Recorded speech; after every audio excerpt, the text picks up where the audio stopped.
My name is Taylor Hartman. I am an assistant director of employment services at the St. Louis Arc. I've been with the agency about 5.5 years. I oversee our pre-employment training programs, which include our summer programs, SWEP and STEP. They are 6 and 8 week summer programs. One is in St. Charles County and one is in St. Louis County. That is for high school age students age 16 to 20 who are looking for a work experience throughout the summer. So we provide both of those programs at the ARC. And then I also oversee our pre-employment training program, which is for individuals 18 and up. And so that program is designed for people who are looking for a job, but they just need to brush up on their work skills. They're just not quite ready and they need a little bit more experience. And so what we do is we take them out into the community to find volunteer opportunities and we work on those work skills at a training site of their choosing. And as they become more independent at that site, we move them forward with VR in the employment process. I also oversee our social skills classes, which are called Skills to Pay the Bills.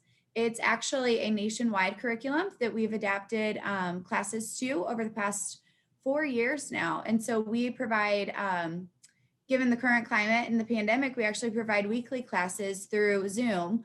Previously, we were providing 2 classes per month, but we've expanded quite a bit over the past year. So we offer that. We offer a few classes each week, actually. But we work on social skills for everybody that we support within our employment department. They're able to access our social skills programs to work on those skills to be ready for a job. My name's Tom Hudson. I am the other assistant director in the Employment Services Department at St. Louis Arc. I've been with the ARC a little over 10 years and in the field about 23 years. Primarily, I manage our VR funded services. I do some business outreach as well, trying to develop new relationships with new business partners and existing business partners too, to try to develop more opportunities for the people we support. So with regards to the VR funded services, we always start with the referral. The VR counselor will call us after the service recipient has made their informed choice and selected St. Louis Arc. Then the VR counselor, the service recipient, and the assigned staff person will have what we call a planning conference. And so then they'll talk about services, determine which service is most appropriate for the job seeker, and then we'll start from there. And we contract with Voc Rehab for 3 services: supported employment, employment services, and employment services plus for people with autism. Supported employment, it's a very broad service. We start off with what we call discovery and exploration, which essentially is assessing a person's knowledge, skills, and abilities to help them determine if they're work ready. And if they are work ready, we help them identify their vocational goals. We like to wrap up that part of the service in 5 to 6 weeks, and then we either recommend looking for a job or recommend a backup plan. About 95% of the time we recommend looking for a job. The 5% of the time we recommend a backup plan. There are a lot of variables in play. If the person is still in school, for example, we may recommend they stay in school and take advantage of the various career prep programs that special school district or the school districts in St. Charles County offer. Other options might include sheltered employment or taking advantage of our pre-employment training program. Ready for work, we will help them and with job development, and that includes resume, cover letter, references, the job search, lots of interview prep. And we take full advantage of Skills to Pay the Bills class every Thursday. And then when they get hired, we transition over to our coaching and retention team, who they do the really heavy lifting. Finding a job is the easy part, keeping the job is the hard part. And our employment specialists do a fantastic job of helping people stay employed, currently we support about 250 people in long-term job retention, and their average length of employment is about 8.5 years. And we're the largest retention funder user in St. Louis County. Wow, that's great. Um, Yeah. so we have a lot of experienced people we support. Um, our other two services, Employment Services and Employment Services Plus, are primarily job search and placement services. Um, for the Employment Services, or ES for short, um, we'll spend a couple of weeks getting to know someone because we don't want to just jump into filling out job applications right away. Um, but we'll work on interview prep and the resume creation and the cover letter and all the things necessary to get through an interview successfully. And then when the person receives and accepts an offer, VR funds 90 days of post-hire support, and we can tailor that to whatever the person's support needs are. Some people tell us, I don't want you there. Others say, please don't leave me. 2 or 3 months down the road for something, call us. Don't get frustrated. I would rather we invest 2 hours of unfunded time helping someone keep their job than dozens of hours in funded time helping them find a different job. Sure, absolutely. So, and I think that's one of the things that sets us apart from other providers in certain aspects, is that we're willing to make that minimal investment in someone's success.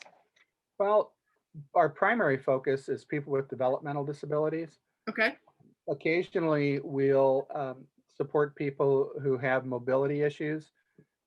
But before we agree to provide those supports, we have to make sure that the person has the ability to transport themselves, because we do not have Sure. accessible vans available to us to transport them. And during the pandemic, obviously, we've not been transporting anyone. We've been meeting people out in the community. Okay.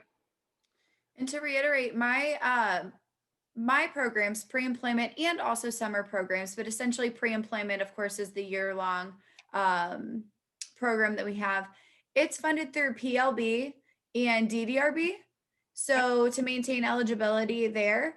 And so there is a phone screening that I go over as somebody is coming into our program, just to ensure that they will be eligible.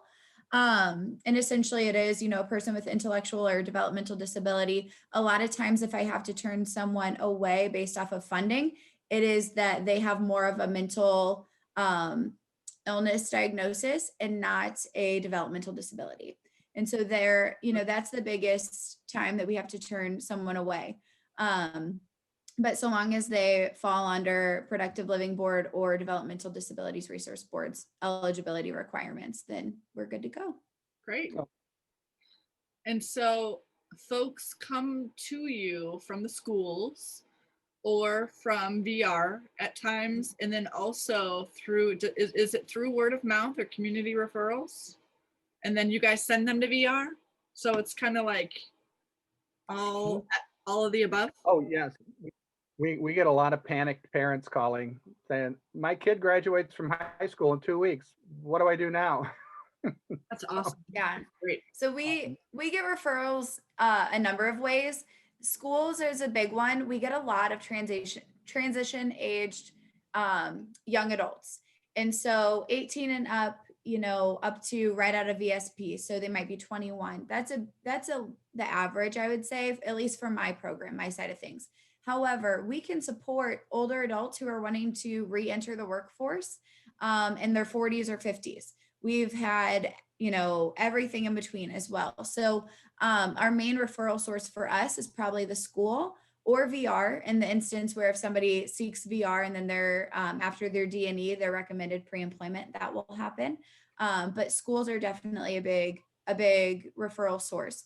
One thing to note for our pre-employment program is that it has a wait list. So we try by word of mouth or by workshops or by connections with the schools, we try to explain that quite a bit. I believe we are the only agency that has a wait list in St. Louis, or consistent wait list. And so we look at that as a good problem to have, although we would love to have enough staff to support everyone, we know that that's a testament also to our supports within our department. So it's kind of a double-edged sword there. But one thing we always want to relay is that because of our wait list, it's best for someone to get on our list and look into the program and do the research as much in advance as they can. As soon as they know that they might be interested in pre-employment or a program, to go ahead and get on that wait list so we're able to support them.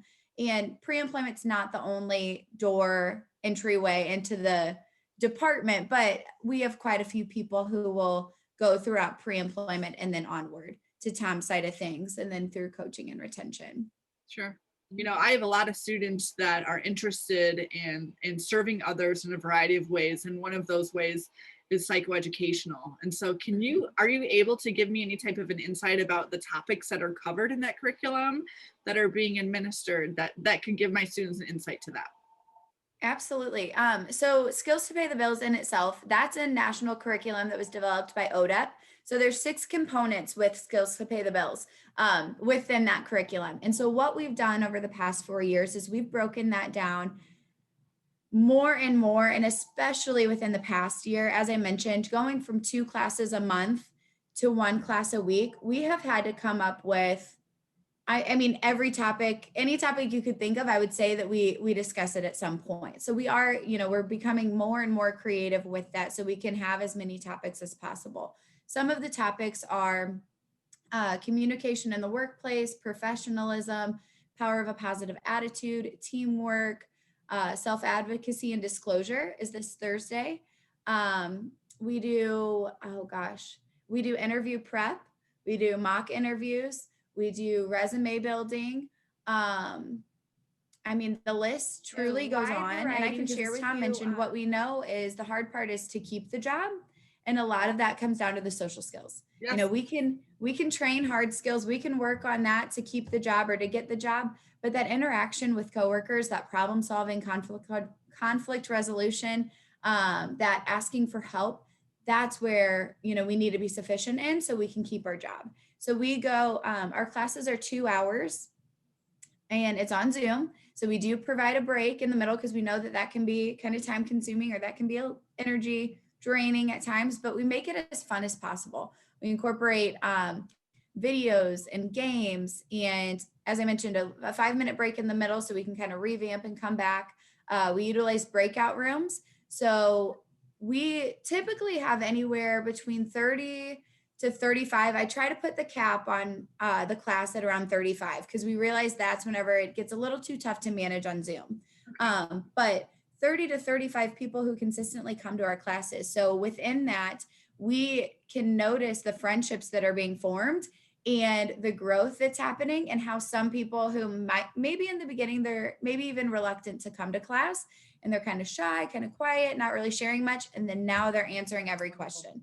I tell my students all the time, exactly what you just said, Taylor, which is that it's not about always getting the job and having the skills, the hard and functional skills to get the job, but it's the soft skills, it's the attitude and the behavior, the awareness. So I think that that's wonderful. And I like to see that insight about, what ODEP is having you guys implement. So thank you for that. So can you guys share, like, what are your tips or what's your style for going about facilitating a mock interview with a client? How do you go about doing that? And do you have best practices in your opinion? Probably the key to our success with regards to finding a job is preparation. How do you get to Carnegie Hall? Practice, practice, practice. And that's true for a job interview too. We don't have any guarantee that we're going to be allowed to sit in the interview with anyone we support in job development. So we want to make sure that they're well prepared enough to sit in an interview independently. And I think that's key and critical in a broad sense. On a smaller scale, for mock interviews, what's really important is that we don't have them interview with someone they know. Sure. Because then it kind of turns into a game.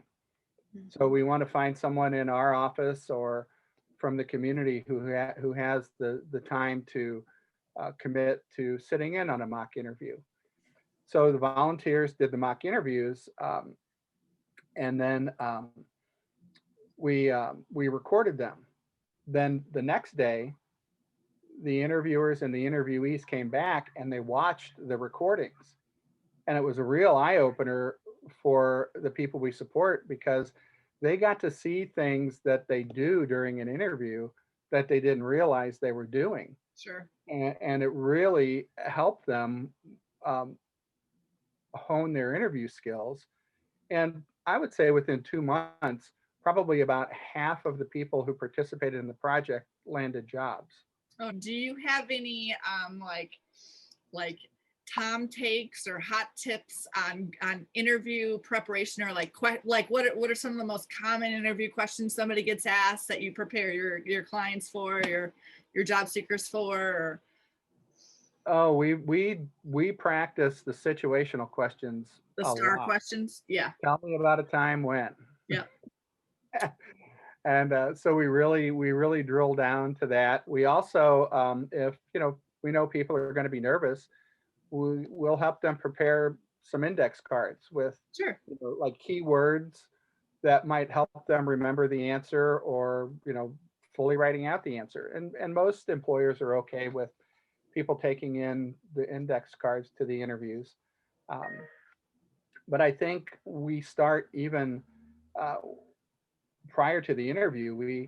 When we have that planning conference with the VR counselor for the very first time, um, there are a couple of things I like to mention to people that they really need to grab a hold of and take to heart. Um, your competition for a job isn't other people with disabilities. Your competition for a job is other people, period. Mhm. That's why we do all this interview prep.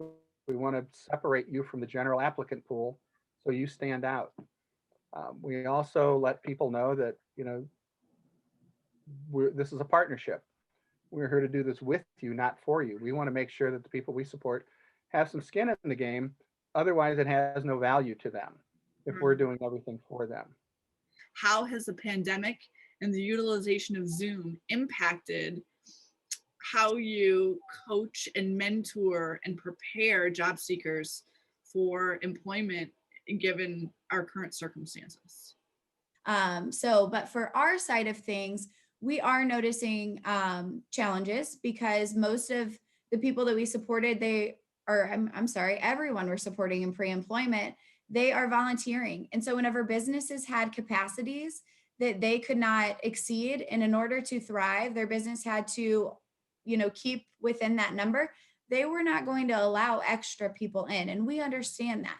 But it hurts us and the people that are in our programs, because we know that the best way to teach work skills is going to be hands-on and to be out in the community. So we lost opportunities to do that, but we found creative ways to do it at home, whether that was doing chores at home and doing it over Zoom. Might be a little awkward at first where I'm doing the dishes, or even the job coach is modeling, I'm going to fold my laundry, or I'm Yeah. going to, time how quickly can I put my clothes on the hanger, because that can transfer over. If you're at a thrift store, that is, those are transferable skills. So we tried to do that as much as possible. But it was challenging, and it is challenging. But I will say that the one thing that we are focusing on is the two things is to be flexible and to be resilient. I would have more confidence in the people that we support to have that adaptability now more than ever. And with technical issues that pop up on Zoom periodically, and as we mentioned, we have 3 classes a week. So there's more opportunities for technical difficulties to come up. That's 3 group classes on top of their one-on-one. So all the time there's different curveballs being thrown their way. And we are learning, okay, this, I can have my plan, I can be organized, I can be structured, but I'm going to have a backup plan, and I'm going to have another way to adapt. More individuals in pre-employment I would say they have had to stay inside rather than go out in the community, also based off of their comfortability or their health concerns. We we literally had to reinvent the way we do our jobs. And that started with the funders. Um, Boca Rehab and St. Louis City, St. Louis County, and St. Charles County, um, they all drastically changed the way um, that we could provide services. They were a lot more flexible. They increased our reimbursement rates. Um, they waived certain requirements like signature requirements and things like that. So that really opened the door for us to get creative, and um, virtual supports. I mean, it's real. It really was a challenge finding um, videos. You don't really know how many floor mopping videos there are out there until you search YouTube, but finding something that's usable and understandable um, is a real challenge. So we scoured the internet for uh, hard skill videos, Sure. and I know Taylor's team has used some of them on their side of the program. So doing those virtual assessments has been a challenge. The businesses we generally partnered with to do face-to-face assessments, they weren't letting us in. So we're doing a combination of in-person assessments, virtual assessments, taking advantage of the skills to pay the bills classes and the Monday and Tuesday virtual classes Taylor's team runs. So, thank you guys for your time today. I sincerely appreciate it. And, this is wonderful insight for my students to know not only about their employment opportunities, but when they're working with clients in the future, who they can potentially consider for referral sources. So thank you guys for that and your time today.